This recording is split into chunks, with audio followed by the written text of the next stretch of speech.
Puji Tuhan. Selamat pagi saudara sekalian. Saya pernah membaca sebuah kisah terjadi ini di Amerika Serikat, di mana ada seorang petani yang memiliki seekor kuda yang tentunya sudah terlatih, sudah lama dimiliki oleh petani ini dan membantu petani ini di dalam pekerjaan sehari-hari sebagai seorang petani. Mungkin ya mengangkut hasil pertanian dan sebagainya ke kota. Kuda yang baik, seekor kuda betina yang sudah dipelihara lama. Suatu ketika kuda ini entah bagaimana keluar dari kandang, lupa ditutup, mungkin kandangnya terlepas sehingga hilang kuda ini. Dan teman-teman petani ini, orang-orang di desa itu mengatakan, aduh kasihan benar petani ini sudah cuma punya kuda satu. Sekarang kuda yang biasa membantunya ini ternyata lepas, hilang. Aduh kasihan sekali katanya. Mereka merasa kasihan kepada petani ini. Tapi petani ini biasa saja. Dan petani ini mengatakan begini, belum tentu saya patut dikasihani. Oh tapi kan kudamu hilang, ya itu sesuatu peristiwa yang buruk, kata teman-temannya. Belum tentu itu sebuah peristiwa yang buruk.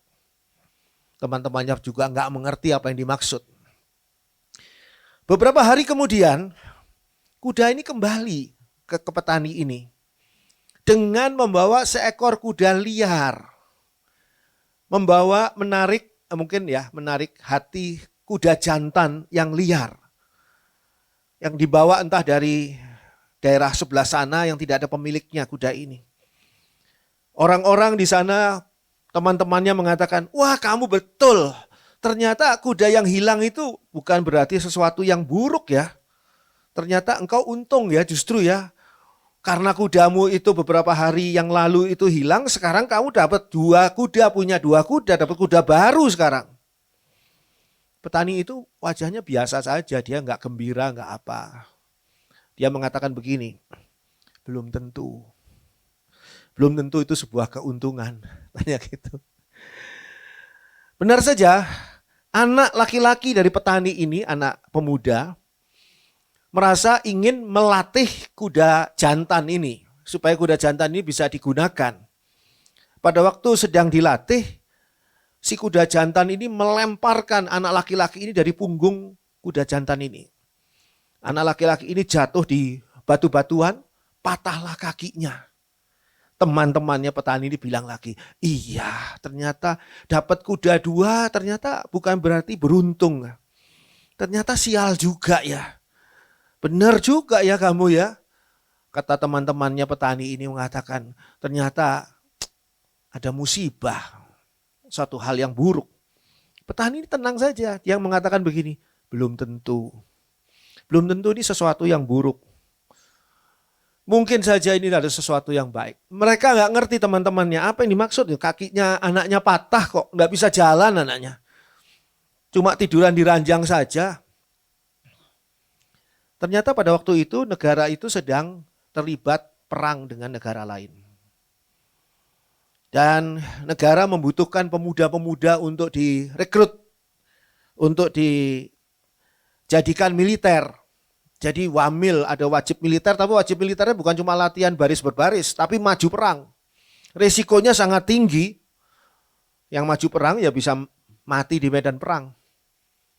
Tapi ketika tim dari negara itu datang ke rumah petani ini dan melihat pemuda ini berada di atas ranjang dan tidak bisa berbuat apa-apa. Mereka mengatakan ya sudah, nggak usah, anakmu nggak usah ikut maju perang. Udah sembuhkan saja sakitnya dulu. Kembali ke teman-teman petani ini mengatakan bahwa betul juga ya.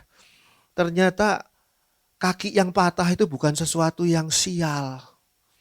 Tetapi sesuatu yang ternyata baik ya. Anakmu jadi nggak perlu ikut menjadi tentara maju ke medan perang. Kembali lagi petani itu mengatakan bahwa belum tentu.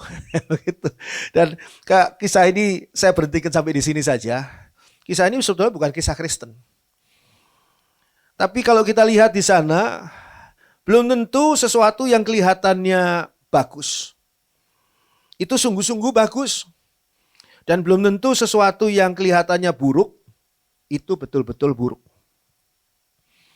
Kita seringkali terlalu cepat di dalam menjatuhkan penilaian terhadap sesuatu hal. Sesuatu yang buruk, kita langsung nyatakan pasti ini buruk. Lalu kita mengomel, marah dengan sesuatu yang buruk itu. Sesuatu yang kelihatannya baik, kita gembira dan memuji-muji seolah-olah ini sesuatu yang luar biasa. Apalagi di dalam masa COVID seperti sekarang. Kondisi COVID seperti sekarang ini akan terlihat buruk. Dan kita menilainya sebagai sesuatu yang buruk dan kita hidup di dalam suasana yang buruk. Kita hidup dengan cara berpikir yang buruk. Kita jadi mengalami banyak hal yang sebetulnya biasanya tidak kita alami. Saya ingin beritahukan kepada saudara sekalian yang ada saat ini mengikuti live streaming atau mengikuti rekaman dan saudara yang hadir di ibadah ini saat ini yang onsite. COVID-19 ini sebagai sesuatu ancaman yang serius, yang betul-betul menantang kita. Yang membuat sebuah paradigma cara berpikir yang berbeda dari sebelumnya. Karena COVID-19 ini sesuatu yang mengerikan. Bisa terjadi pada siapa saja. Bahkan ada berita ini ada bayi yang umurnya baru berapa bulan, 3 bulan atau 4 bulan meninggal dunia karena COVID. Ada ibu yang karena COVID dia sedang hamilnya sudah waktunya hampir melahirkan, sehingga bayinya itu ditolong oleh dokter untuk dioperasi dan dikeluarkan. Begitu bayinya sudah dikeluarkan, ibu ini berapa lama kemudian meninggal karena memang dia COVID. Jadi memang benar-benar seolah-olah nyawa manusia itu berada di dalam permainan COVID.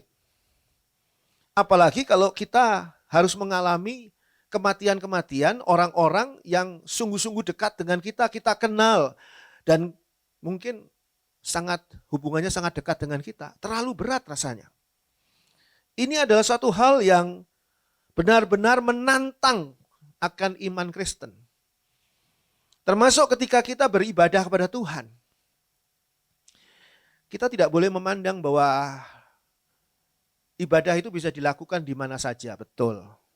Ibadah itu juga bisa dilakukan di rumah, live streaming, betul. Ibadah itu bisa dilakukan bahkan di tempat-tempat yang terbuka, di taman, di mana saja, betul. 2-3 orang berkumpul, ada Tuhan Yesus di sana, betul. Tapi masalahnya ada perbedaan dari kualitas. Mereka yang live streaming tidak bisa berkonsentrasi dengan baik di dalam ibadah seperti yang mereka onsite. Tapi ada juga yang live streaming tidak datang. Atau tidak hadir di dalam onsite dan ikut live streaming. Apa sebabnya? Karena takut. Takutnya macam-macam.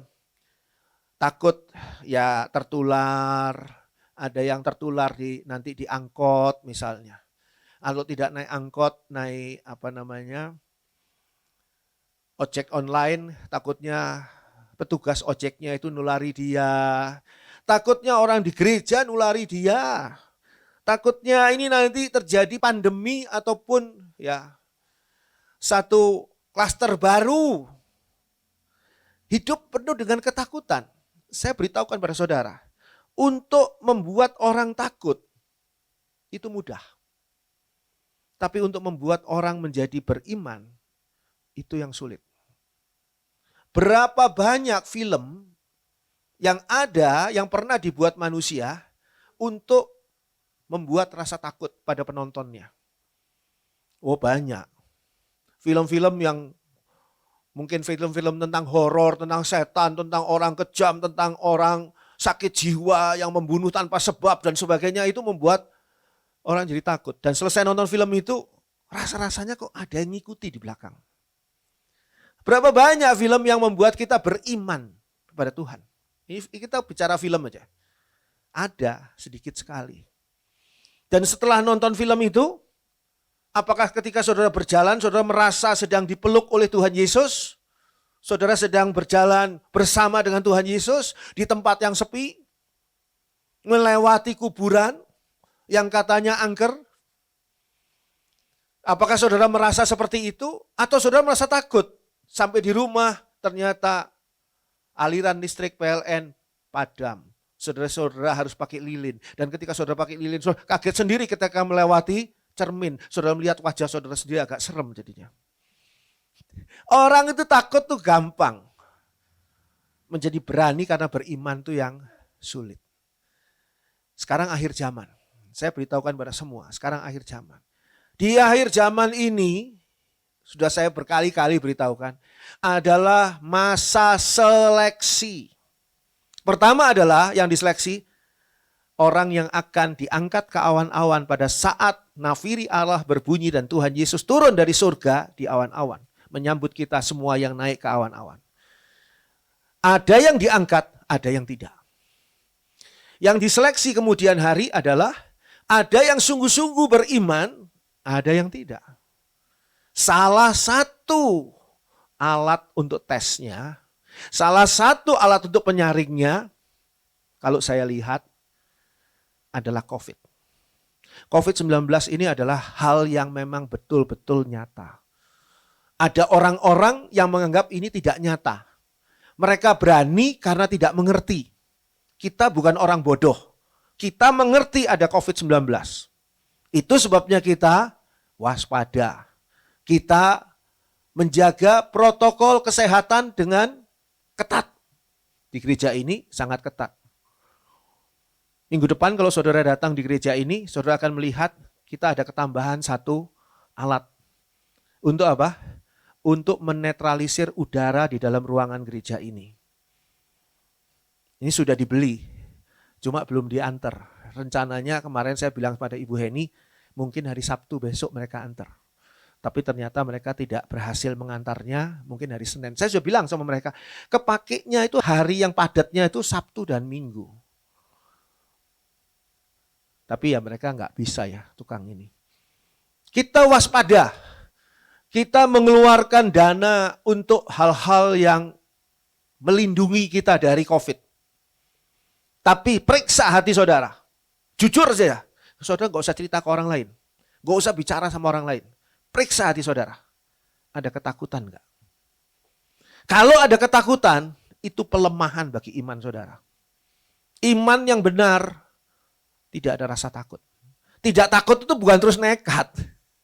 Bukan terus nekat ya.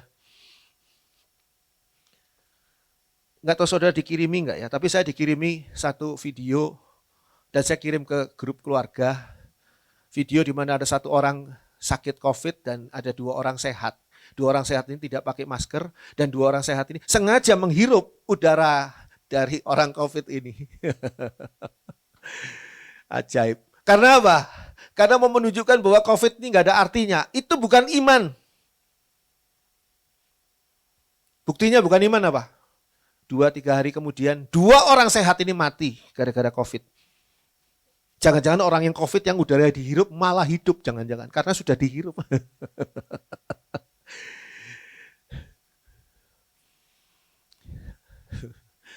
Cuma ada 2 orang yang ditulis di Alkitab, yang dicerca, yang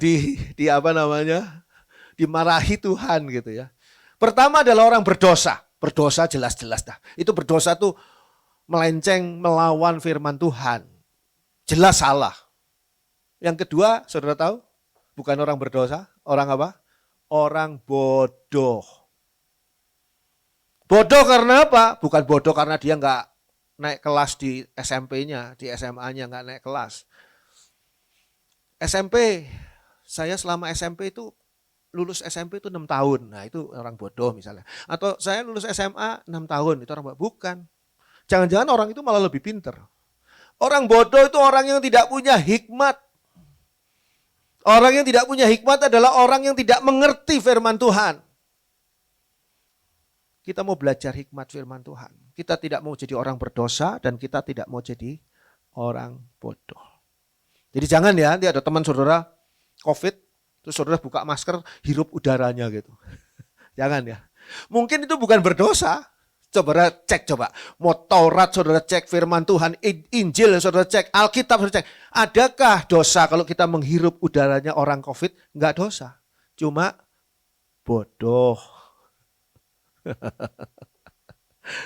Nah, kita mau belajar sekarang akan kuasa firman Tuhan. Roma 8 ayat 28, sebuah ayat yang terkenal. Mari kita baca. Roma 8 ayat 28. Ayat ini terkenal dan mungkin saudara sudah hafal ayat ini.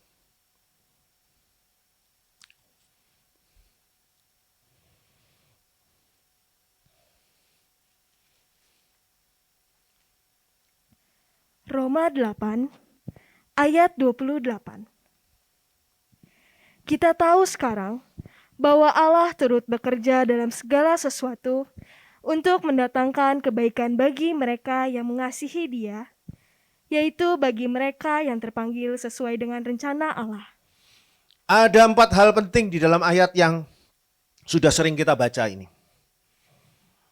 Ayat yang kita baca ini adalah kenyataan, bukan rencana. Saya beritahu pada saudara. Saudara harus melihat ayat ini sebagai sebuah kenyataan. Kenyataannya begini. Kita tahu sekarang bahwa Allah turut bekerja dalam segala sesuatu untuk mendatangkan kebaikan bagi mereka yang mengasihi Dia, yaitu bagi mereka yang terpanggil sesuai dengan rencana Allah. Ada 4 kenyataan, 4 hal. Pertama adalah kita tahu sekarang. Kita tahu sekarang. Artinya apa? Anak-anak Tuhan itu harus menjadi anak-anak Tuhan yang tahu. Saudara tidak boleh menjadi anak-anak Tuhan yang tidak tahu atau tidak peduli. Saya beriman pada Tuhan, karena saya beriman pada Tuhan, saya serahkan semuanya pada Tuhan, dan masa bodoh Tuhan, terserah Tuhan, saya nggak mau tahu. Itu bukan anak Tuhan. Anak Tuhan itu aku tahu atau kita tahu sekarang. Apa gunanya Alkitab ini? Apa gunanya firman Tuhan kalau saudara diajari firman Tuhan dan saudara tetap tidak tahu? Kita tahu sekarang, kita harus menjadi orang-orang yang tahu. Diajari firman Tuhan semakin tahu. Allah adalah pribadi yang tidak bisa dijangkau oleh manusia yang hanya debu. Betul. Tapi Allah ini memperkenalkan dirinya dengan luar biasa, khususnya melalui Tuhan Yesus Kristus, supaya kita tahu tentang Allah. Kita nggak boleh nggak tahu saya tentang Allah, pokoknya saya percaya saja. Nggak boleh, saudara harus tahu. Percaya harus, beriman harus, tapi saudara harus tahu siapa yang saudara percayai. Bukan sembarangan yang saudara percayai. Kita tahu sekarang. Kita harus menjadi anak-anak Tuhan yang tahu. Apa artinya tahu? Kalau saudara tahu tentang Tuhan, maka saudara bisa berharap kepada Tuhan. Saudara tahu tentang bagaimana saudara bisa menggunakan kartu debit bank saudara. Sehingga saudara bawa kartu debit itu di dalam kantong saudara. Ketika saudara belanja, saudara tahu bagaimana bisa menggunakannya.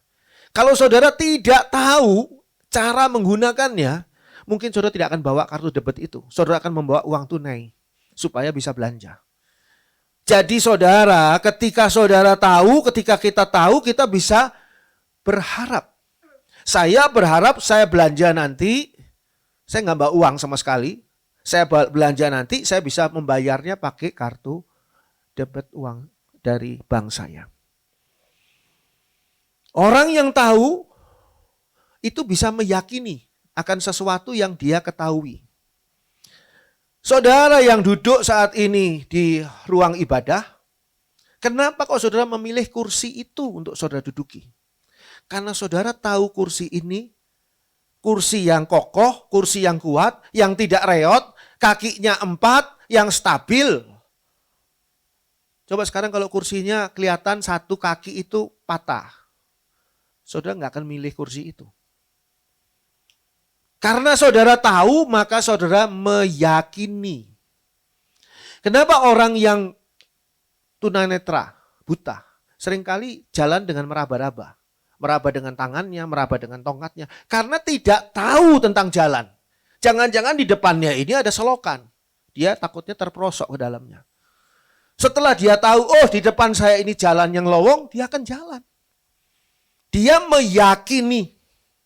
Orang yang tahu, bukan saja dia akan berharap pada yang dia ketahui, bukan saja dia akan meyakini apa yang diketahui, bahkan dia sudah mengalami apa yang diketahuinya. Sebab kalau saudara belum mengalaminya, sesungguhnya saudara belum tahu. Bagaimana kalau kamu ngajak saya makan di restoran ini? Oh, di sini restoran ini makanannya enak. Loh, kamu pernah makan di sini? Belum pernah. Nah, itu namanya katanya restoran ini enak. Katanya. Saudara tidak boleh bilang, saya tahu restoran ini enak. Loh, saudara belum pernah makan kok di restoran ini. Bagaimana saudara tahu restoran ini enak? Oh, saya sudah sering makan di sini. Dari sejak saya kecil, inyil-inyil sampai saya besar, konyol-konyol, saya sudah makan di restoran ini. Jadi saya tahu persis restoran ini enaknya luar biasa. Nah, itu karena apa? Karena saudara tahu. Orang tahu itu adalah karena sudah mengalami. Kita tahu sekarang. Nah, ayatnya bunyinya gitu. Kita tahu sekarang. Coba kita buka sekarang. Saudara beli tanda Roma 8 ayat 28, nanti kita kembali ke sana. Ayub 19. Ayub 19 ayat 25 sampai dengan ayat 27 dari Ayub 19. Mari. Ayub 19 ayat 25 sampai dengan 27. Tetapi aku tahu, penebusku hidup, dan akhirnya ia akan bangkit di atas debu. Juga sesudah kulit tubuhku sangat rusak, tanpa dagingku pun aku akan melihat Allah, yang aku sendiri akan melihat memihak kepadaku. Mataku sendiri menyaksikannya dan bukan orang lain.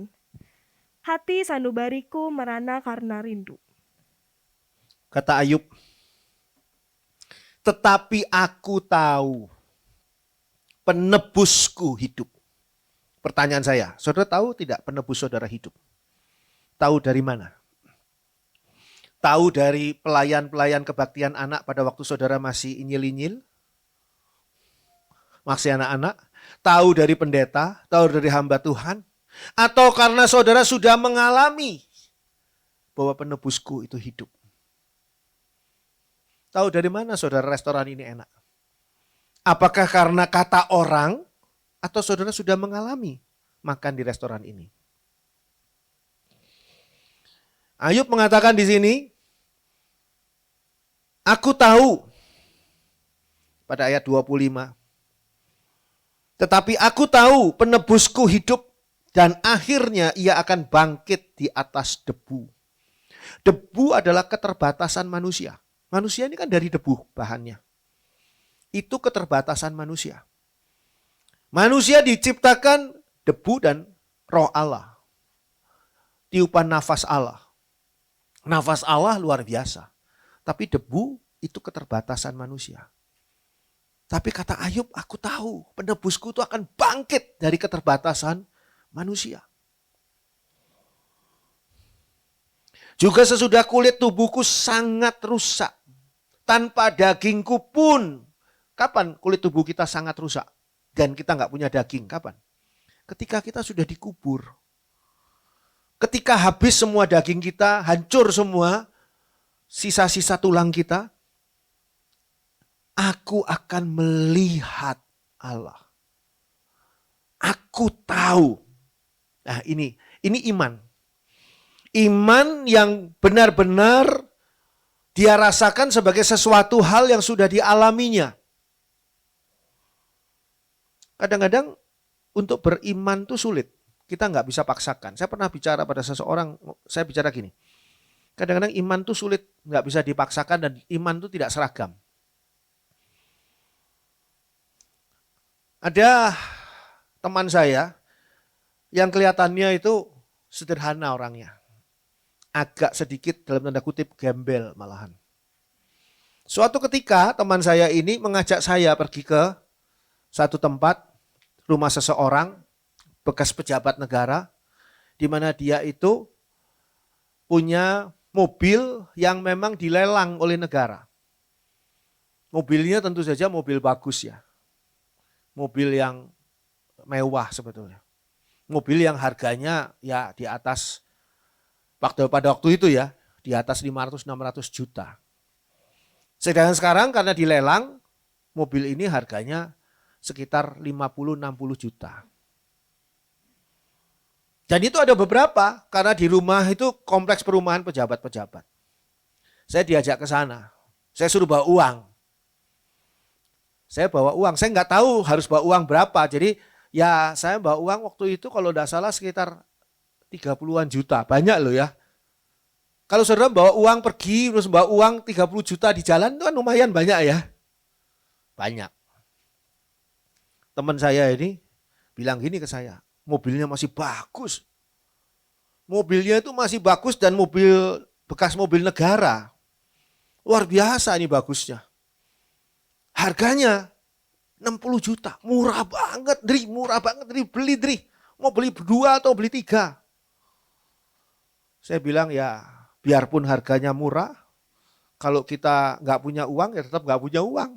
Oh saya punya cuma 30 juta, apa boleh mobilnya saya beli setengah dulu.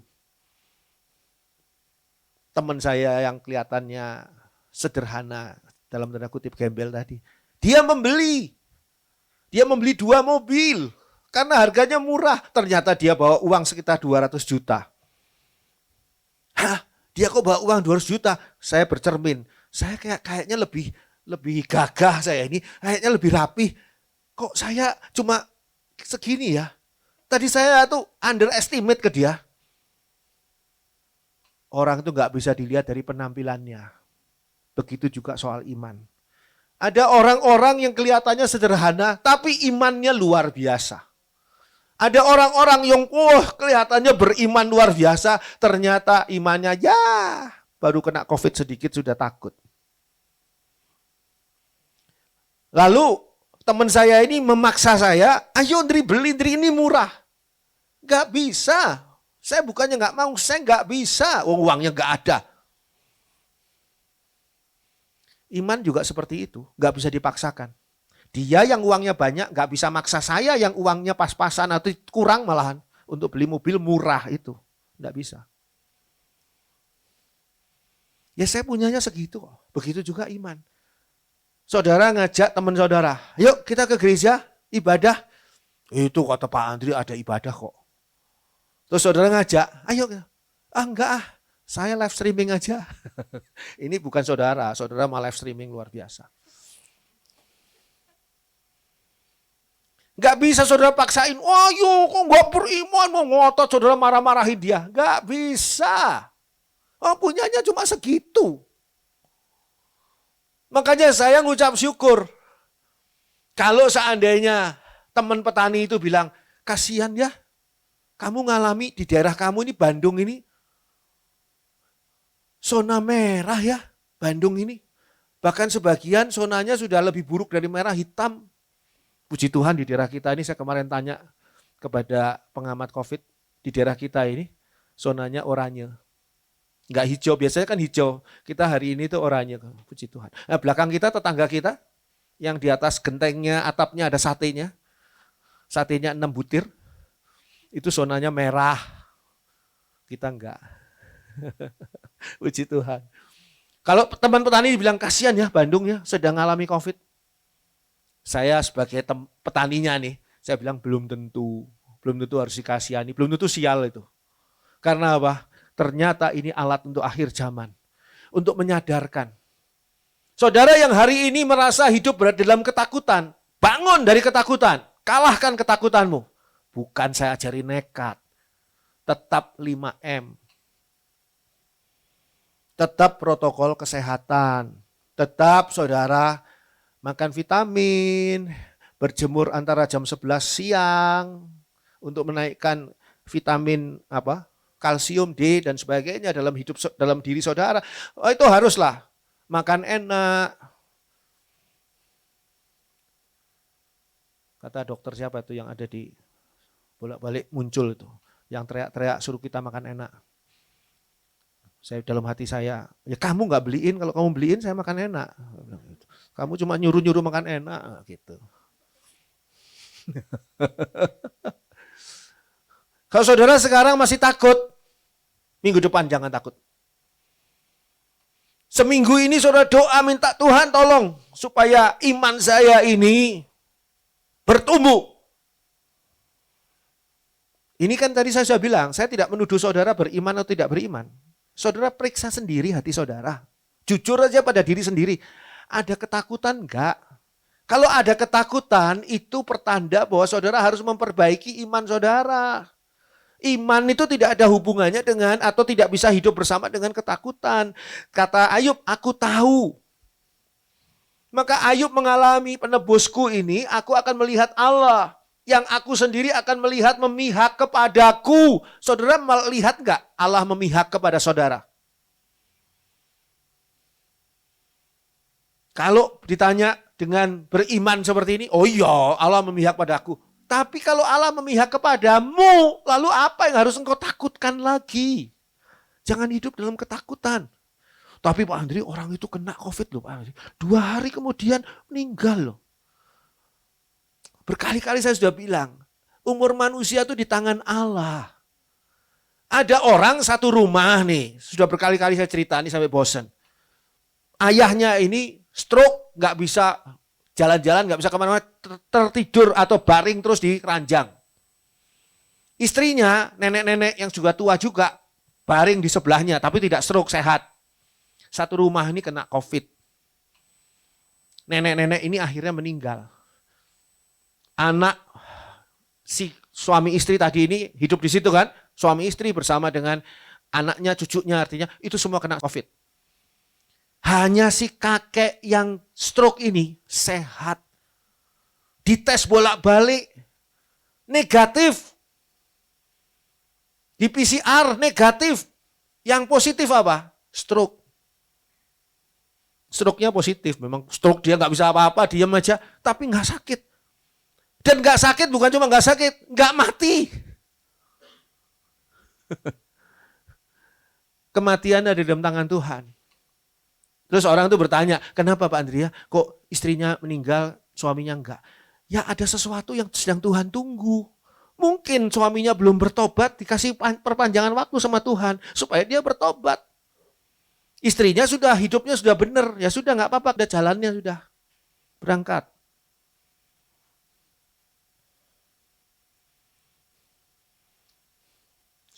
Apakah COVID ini sesuatu yang buruk? Kata petani itu ya, belum tentu. Teman saya hamba Tuhan. Kemarin undang kemarinnya. Maaf kepada rekan-rekan hamba Tuhan, kami terpaksa tidak mengadakan resepsi untuk pernikahan anak kami yang akan dilangsungkan kemarin. Saya juga nggak datang, cuma dia kasih tahu. Jadi COVID itu buruk? Belum tentu. Coba kalau nggak ada COVID, dia mau nggak mau harus ada resepsi. Berapa tuh biayanya? Kalau sekarang, saudara kalau mau menikah, mending sekarang. Jadi saudara tidak perlu ngundang siapa-siapa dengan alasan COVID. Selesai. Orang juga nggak berani datang, saudara undang datang, nggak berani datang. Nggak berani datang orang itu. Takut makanannya kena. Nanti orang yang ngambil makanannya segala jorok, cerot, celaka saya. Nggak berani datang. Jadi apa? Daripada kayak gitu, mendingan saya mengadakan resepsi tidak ngundang-undang atau tidak ada resepsi. Soal kado, tetap ayo kirim kadonya. Tetap siapa bilang kado mah bisa dikirim, bisa lewat ojek online, bisa lewat bank, bisa lewat mana saja. Dan kalau nggak ngasih kado, nggak enak juga loh, itu temen loh. Coba, itu kalau di daerah saya itu namanya bohwat, orang jadi bohwat, gimana ya? Nggak harus tahu, harus mikir apa. Pertama adalah Ayub mengatakan dia tuh tahu akan penebus yang sudah bangkit, bahwa dia tuh tahu akan bertemu dengan Allah. Dan dia tahu yang ketiga, keberpihakan Allah kepada diri Ayub. Saudara, percuma kalau saudara tidak tahu bahwa Allah berpihak pada saudara di tengah-tengah COVID ini. Yang kedua, kalau kita baca Roma 8 ayat 28 tadi. Dikatakan di sana, kita tahu sekarang bahwa Allah turut bekerja dalam segala sesuatu untuk mendatangkan kebaikan bagi mereka yang mengasihi Dia, yaitu bagi mereka yang terpanggil sesuai dengan rencana Allah. Yang kedua adalah Allah turut bekerja dalam segala sesuatu. Kejadian 50 ayat 20.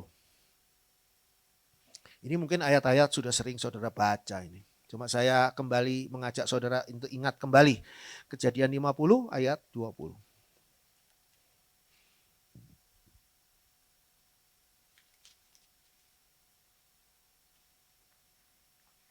Kejadian 50 ayat 20. Memang kamu telah mereka-rekakan yang jahat terhadap aku, tetapi Allah telah mereka-rekakannya untuk kebaikan, dengan maksud melakukan seperti yang terjadi sekarang ini, yakni memelihara hidup suatu bangsa yang besar. Saudara masih ingat kisahnya Yusuf?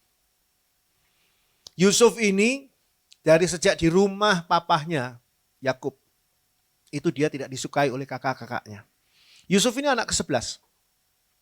Dia nggak disukai oleh kakak-kakaknya. Kakak-kakaknya ini iri hati kepada Yusuf. Apalagi Yusuf ini disayang sekali oleh Yakub.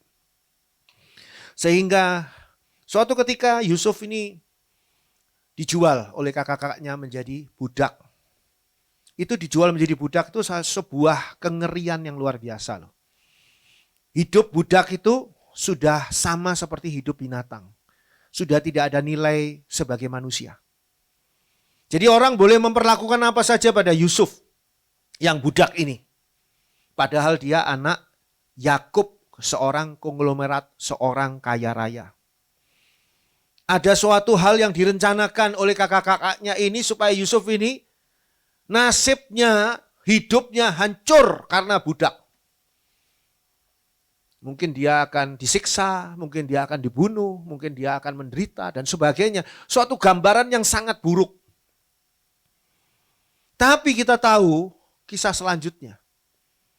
Yusuf dibeli oleh Potifar. Di rumah Potifar dia difitnah oleh istri Potifar. Dia masuk penjara tanpa kesalahan apapun. Tapi justru dari penjara dia dipanggil oleh Firaun yang bermimpi. Dan Firaun tidak mengerti mimpinya ini. Dan Yusuf akhirnya menjadi raja muda di Mesir. Sehingga ketika Yusuf bertemu dengan saudara-saudaranya, Yusuf mengatakan ini, memang kamu telah mereka-rekakan yang jahat terhadap aku. Tetapi Allah telah mereka-rekakannya untuk kebaikan. Dengan maksud melakukan seperti yang terjadi sekarang ini, yakni memelihara hidup suatu bangsa yang besar. Karena dengan hikmatnya Yusuf, maka Yusuf berhasil untuk memelihara bangsa Mesir dan bangsa-bangsa lain di sekelilingnya. Terhindar dari kelaparan yang luar biasa selama 7 tahun. Ini adalah suatu hal yang luar biasa.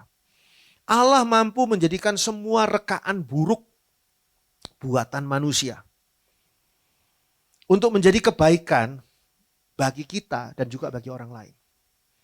Allah mampu untuk membuat rekaan-rekaan yang buruk, buatan kuasa kegelapan, untuk menjadi suatu yang baik bagi kita.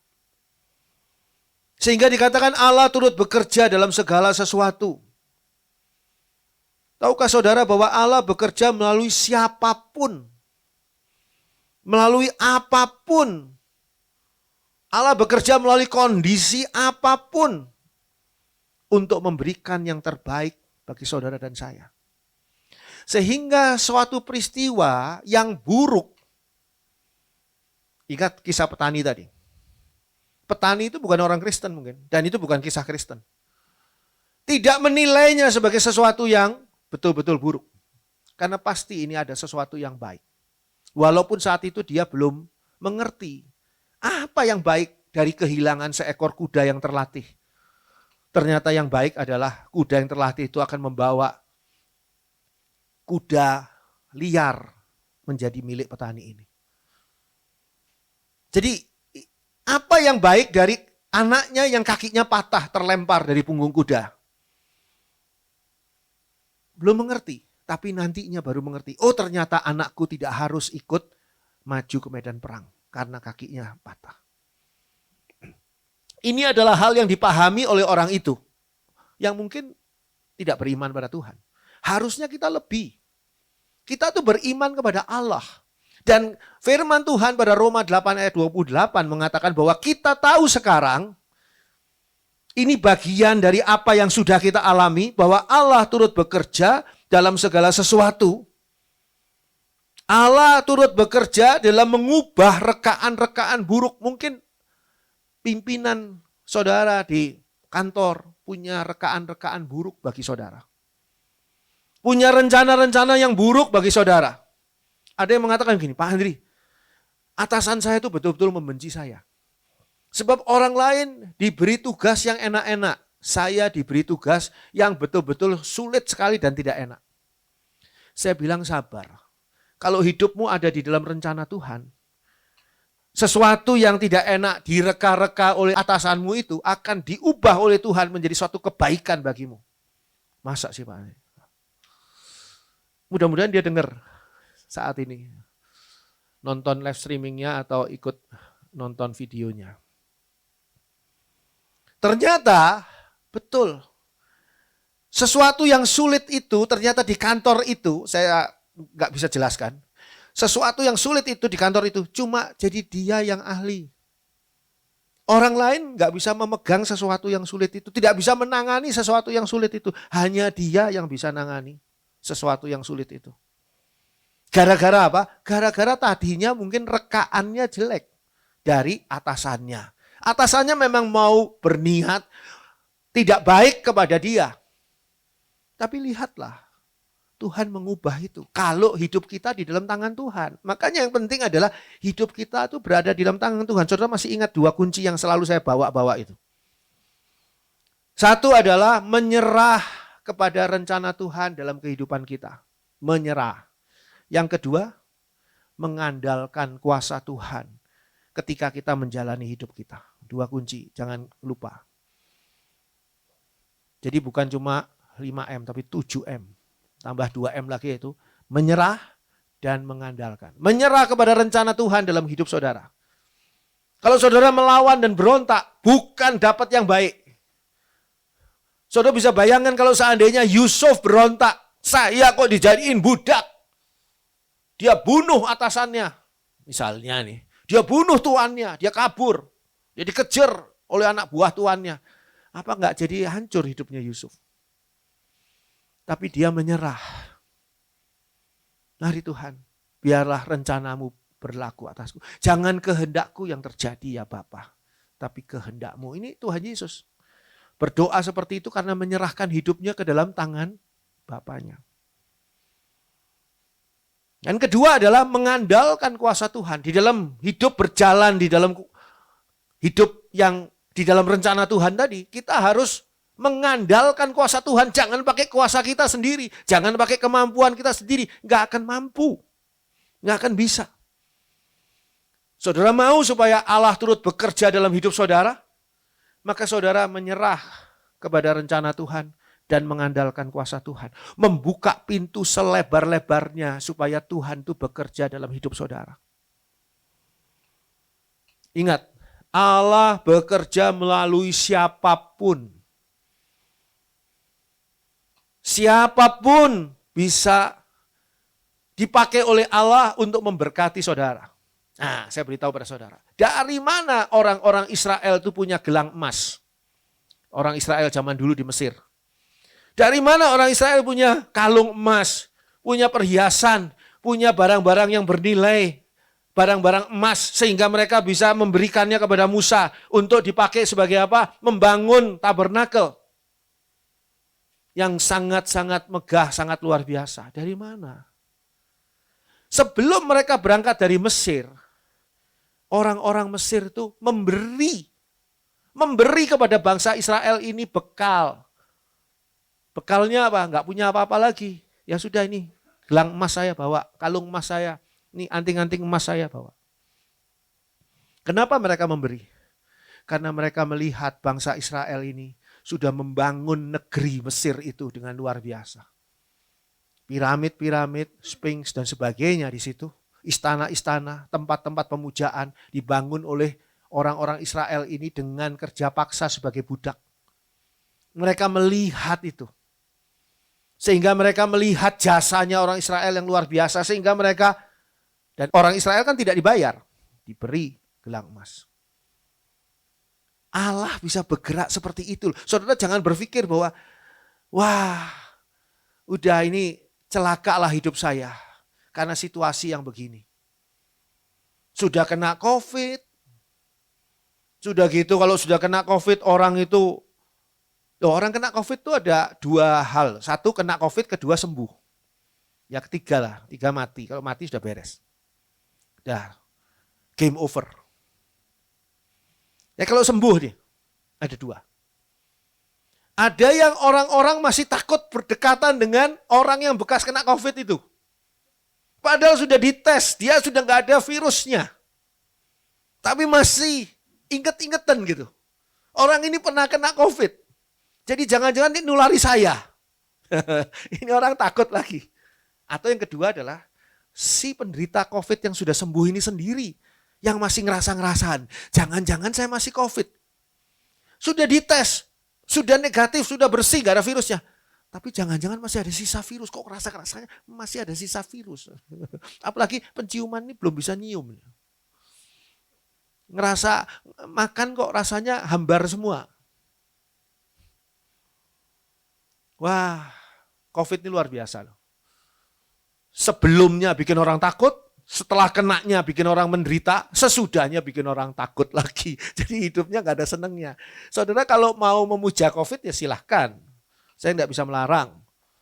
Kalau saya, seperti Yosua katakan, saya dan seisi rumah saya akan tetap menyembah pada Allah. Tetap menyembah pada Yesus. Kalau kita mau supaya Allah itu bekerja dalam hidup kita, berikan jalan sebaik-baiknya untuk Allah bekerja melalui siapapun, melalui apapun, melalui kondisi apapun untuk memberikan yang terbaik bagi kita. Jangan terpengaruh kalau saudara melihat orang ini kok nggak baik, kondisi ini kok nggak baik, atau hal ini kok nggak baik. Saudara bawa semuanya ke dalam tangan Tuhan. Tuhan, orang ini nggak baik Tuhan. Tuhan bilang tenang, nanti gua jadiin baik. Saya tuh ingin bertanya gini pada saudara. Emangnya waktu bangsa Israel keluar dari Mesir, nggak bisa gitu bangsa Israel yang jumlahnya itu 2.500.000 orang kalau saya hitung. Itu kabur aja. Kabur semua. Guru kabur dari Mesir. Bisa nggak? Bisa. Tapi dikejar sama Firaun pakai tentaranya, dipanahi, ditombak dari belakang. Jadi gimana? Ikuti petunjuk Tuhan. Petunjuk Tuhan apa? Musa suruh menghadap Firaun, suruh minta sama Firaun coba. Tenang saja Musa, kata Tuhan. Nanti aku bantu. Tulah pertama, Firaun masih kekeh. Tulah kedua masih ngotot. Tulah ketiga, Firaun masih keras kepala. Tulah ke-10, Firaun langsung. Ya sudah Musa bawa, cepat pergi dari sini. Malah diusir. Itu juga masih dikejar. Tapi kan dalam pemeliharaan Tuhan. Tuhan bilang maju. Laut kosong dibuka sama Tuhan. Firaun ikut nyebrang. Laut ditutup. Masa pembukaan laut sudah habis waktunya. Laut ditutup kembali. Firaun gak lihat jadwalnya. Buka tutupnya laut. Salah sendiri. Coba lihat jadwalnya kan dia gak ikut nyebrang. Ikut nyebrang jalan di tempat laut yang terbelah tadi. Ikut-ikutan dia. Mau ikut jadi anak-anak Tuhan. Nggak bisa. Anak Tuhan itu apa? Kudus. Kudus itu artinya khusus. Bagi mereka yang mengasihi dia. Itu apa? Itu khusus. Bagi mereka yang mengasihi dia. Roma 8 ayat 28. Artinya ada yang mengasihi, ada yang tidak.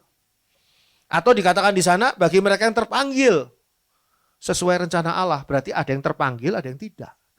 Anak Tuhan itu khusus, saudara itu khusus. Cuma saudara jangan ikut-ikutan menjadi orang yang tidak khusus. Orang yang khusus itu percaya kepada Allah. Orang yang tidak khusus itu takut COVID. Ingat sekali lagi loh ya, jangan nekat.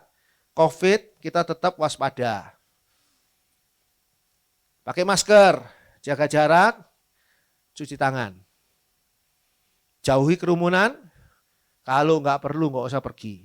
Tambah 2M lagi, yaitu menyerah pada Tuhan dan mengandalkan kuasa Tuhan.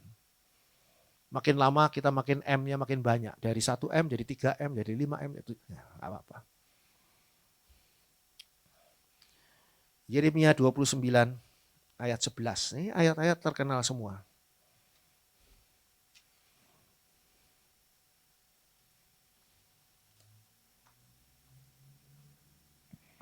Yeremia 29 ayat 11. Sebab aku ini mengetahui rancangan-rancangan apa yang ada padaku mengenai kamu. Demikianlah firman Tuhan, yaitu rancangan damai sejahtera dan bukan rancangan kecelakaan, untuk memberikan kepadamu hari depan yang penuh harapan. Pada Roma 8 ayat 28 dikatakan begini, kita tahu sekarang bahwa Allah turut bekerja dalam segala sesuatu untuk mendatangkan kebaikan bagi mereka yang mengasihi Dia. Ada alternatif lain? Selain kebaikan yang didatangkan oleh Allah? Tidak ada. Hanya kebaikan, melulu kebaikan. Yeremia 29 ayat 11 tadi yang baru kita baca mengatakan, sebab kata Allah, aku ini mengetahui rancangan-rancangan apa yang ada padaku mengenai kamu. Demikianlah firman Tuhan, yaitu rancangan damai sejahtera dan bukan rancangan kecelakaan, untuk memberikan kepadamu hari depan yang penuh harapan. Tapi kenapa Tuhan kok mesti terjadi peristiwa yang pahit seperti ini Tuhan? Peristiwa yang menyedihkan seperti ini Tuhan. Saya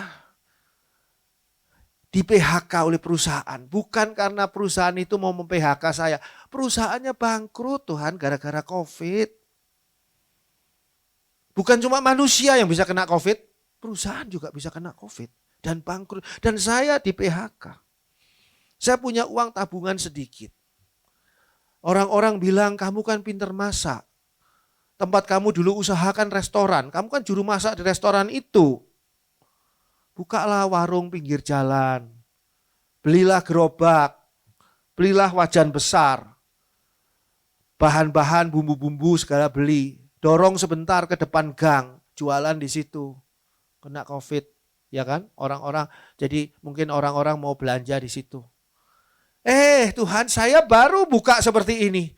Ada yang makan. Ikut makan di situ, saya bilang jangan, bawa pulang. Mereka ngotot mau makan di situ, cuma makan mie goreng kok. Datang petugas, ditangkap saya didenda. Dendanya 5 juta, boro-boro saya dapat 5 juta sehari. Saya kok sial terus ya, kenapa kok ini terjadi? Akhirnya sekarang saya sudah gak punya uang lagi buat usaha, sekarang saya kerja tidak. Usaha sendiri tidak bisa karena nggak punya uang. Ditawari pinjaman lewat online saya takut. Ada teman saya yang kemarin pinjam lewat online, itu bunganya berlipat ganda luar biasa selama beberapa hari hitungannya. Gimana ya Tuhan ya? Saudara percaya nggak kepada Tuhan? Langkah pertama dalam menerima kebaikan Allah. Langkah pertama dalam menerima kebaikan Allah adalah percaya. Percaya bahwa saudara akan menerima kebaikan Allah. Kalau saudara percaya pada ayat ini mengatakan bahwa Tuhan itu tahu rancangan yang ada pada Tuhan mengenai saya. Yaitu rancangan damai sejahtera, bukan rancangan kecelakaan. Memberikan kepada saya hari depan yang penuh harapan. Biarpun kondisinya saat ini tidak baik, kurang baik, kondisinya buruk. Saya menangis di dalam hati saya. Karena seperti itu. Karena kesedihan yang luar biasa. Saya beritahu pada saudara. Kesedihan itu, keputusasaan itu tidak akan mengubah hidup saudara menjadi lebih baik. Bahwa saudara sedih adalah hal yang manusiawi. Bahwa saudara khawatir adalah hal yang manusiawi. Tapi saudara tidak boleh pegang itu terus dalam hidup saudara. Apa yang harus saudara lakukan? Saudara percaya kepada firman Tuhan. Percaya bahwa Allah turut bekerja. Allah turut bekerja dalam segala sesuatu untuk mendatangkan kebaikan bagi mereka yang mengasihi Dia. Oh, bagi mereka yang mengasihi Dia berarti saya harus mengasihi Dia. Itu yang paling penting. Energi saudara pakai untuk mengasihi Dia. Tapi saya nggak mengerti tuh Pak Andri, kenapa ya kok hal buruk begini terjadi, saya nggak mengerti. Saudara mungkin tidak mengerti sekarang. Tapi nanti saudara akan tahu bahwa tidak ada alternatif lain yang Allah sediakan untuk saudara dan saya yang sungguh-sungguh mengasihi Dia, yang sungguh-sungguh menjadi anaknya. Tidak ada alternatif lain kecuali kebaikan. Percayalah segala sesuatu yang buruk hari ini saudara alami, yang rasakan sesuatu yang pahit hari ini saudara alami. Percayalah bahwa itu adalah kebaikan yang sebentar lagi akan saudara alami di balik kepahitan ini. Ketika Yusuf masuk penjara, dia tidak melihat sebuah kebaikan apapun. Yang dia lihat adalah hancur hidupku sudah. Mau karir apa lagi? Yusuf yang saat itu masih berumur kurang lebih 20-an tahun, 25-an tahun. Mau karir apa lagi saya masuk penjara di negeri asing. Hancur hidup saya. Tapi karena Yusuf tetap beriman, percaya kepada janji Tuhan. Yang Tuhan sampaikan kepada Yusuf melalui mimpi. Di waktu Yusuf masih berusia 17 tahun. Yusuf berpegang teguh kepada apa yang Tuhan janjikan. Seperti Ayub. Aku tahu sekarang penebusku hidup. Allah selalu berencana dan berupaya mendatangkan semua yang baik bagi saudara dan saya. Sehingga kalau hidup kita berada dalam rancangan Tuhan, kita sedang berada di dalam jalur semua yang baik yang Tuhan sedang sediakan bagi kita. Mungkin saya beritahu, saudara tidak mengerti sekarang. Sekarang saudara belum mengerti. Yang saudara mengerti adalah hati saya hancur, hati saya menangis, hati saya sedih. Saya mengalami kondisi tidak mampu berbuat apa-apa. Saya berada dalam kondisi keputusasaan yang luar biasa. Tapi kunci untuk menerima kebaikan Allah adalah percaya. Menyerah kepada rencana Tuhan dan mengandalkan kuasa Tuhan dalam menjalani hidup saudara.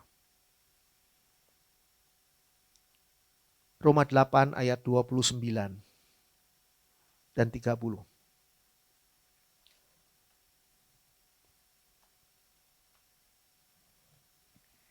Roma 8 ayat 29 dan 30.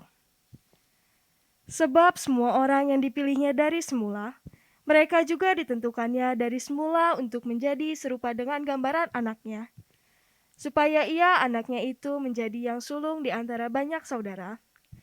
Dan mereka yang ditentukannya dari semula, mereka itu juga dipanggilnya. Dan mereka yang dipanggilnya, mereka itu juga dibenarkannya. Dan mereka yang dibenarkannya, mereka itu juga dimuliakannya. Saudara kalau membaca bagian ini terlalu cepat, mungkin saudara tidak akan menangkap esensi dari ayat ini. Kita itu sudah dipilih oleh Allah. Kita itu sudah dipilih oleh Allah, dikatakan di sini, dan mereka yang ditentukan dari semula, mereka itu juga dipanggilnya. Saudara dan saya ini sudah dipilih oleh Allah dari sejak semula. Sudah ditentukan. Ditentukan untuk apa? Dikatakan di sini. Sebab Ayat 29, sebab semua orang yang dipilihnya dari semula mereka juga ditentukannya dari semula. Untuk apa? Untuk menjadi serupa dengan gambaran anaknya. Jadi targetnya adalah saudara dan saya dibentuk oleh keadaan yang ada, oleh situasi yang ada, oleh peristiwa yang ada, oleh pengalaman yang ada, oleh segala sesuatu di mana Allah turut bekerja untuk membentuk saudara dan saya menjadi serupa dengan Kristus. Sehingga di sini Allah memberikan satu rencana yang sangat luar biasa.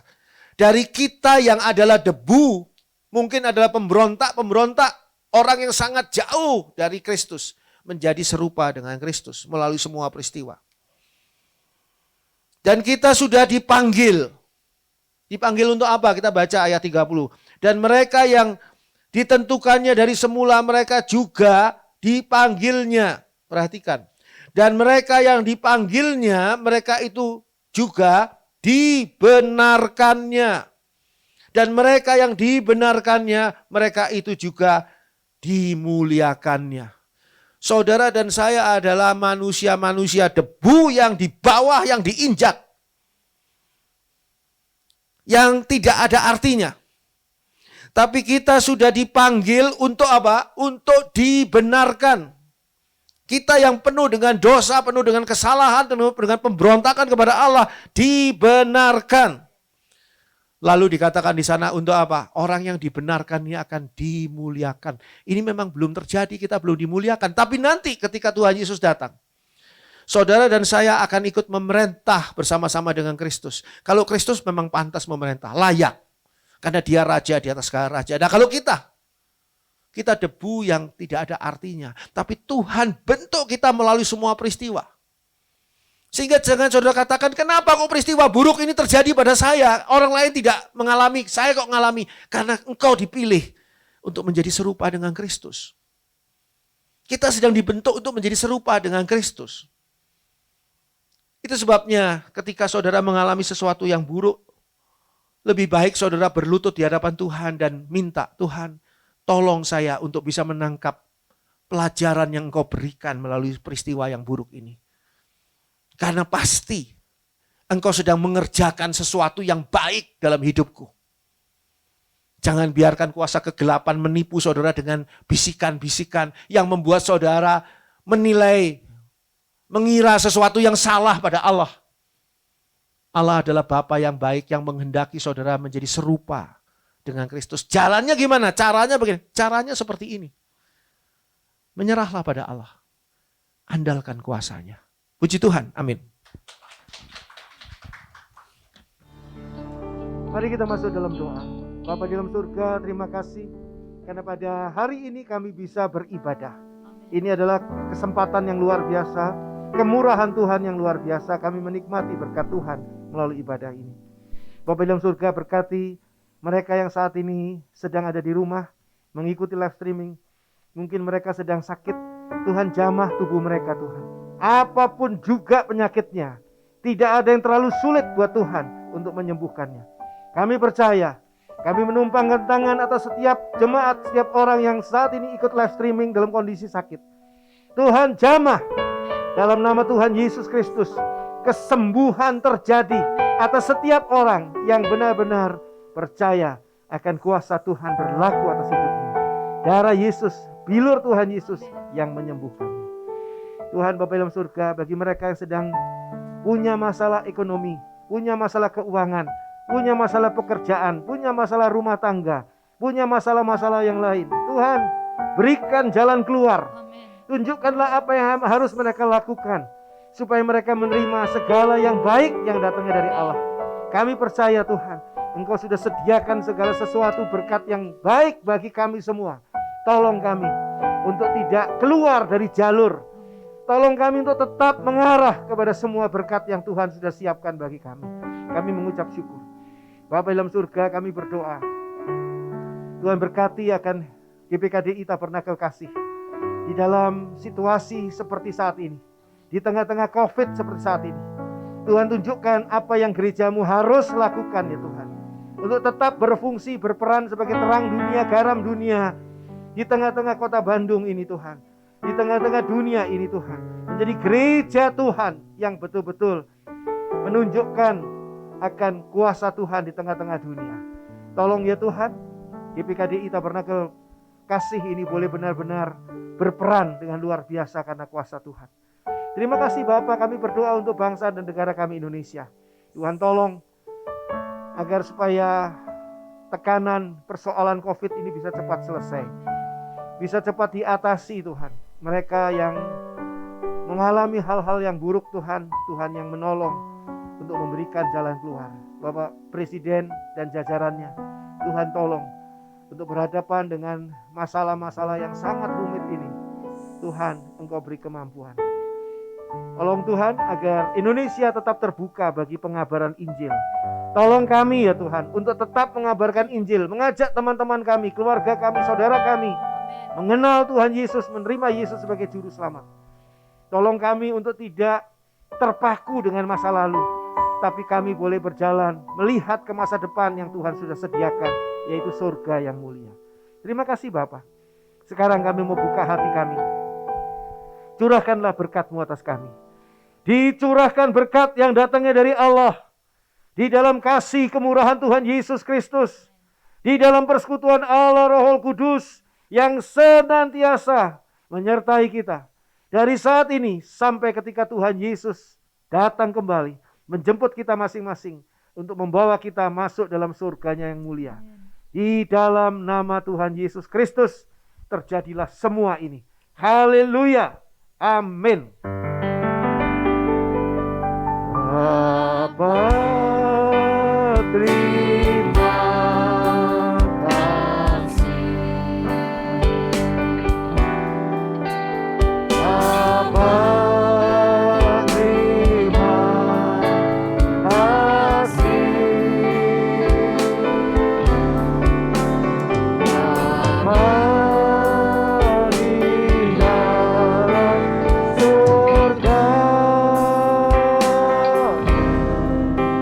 kami berterima kasih. Amin.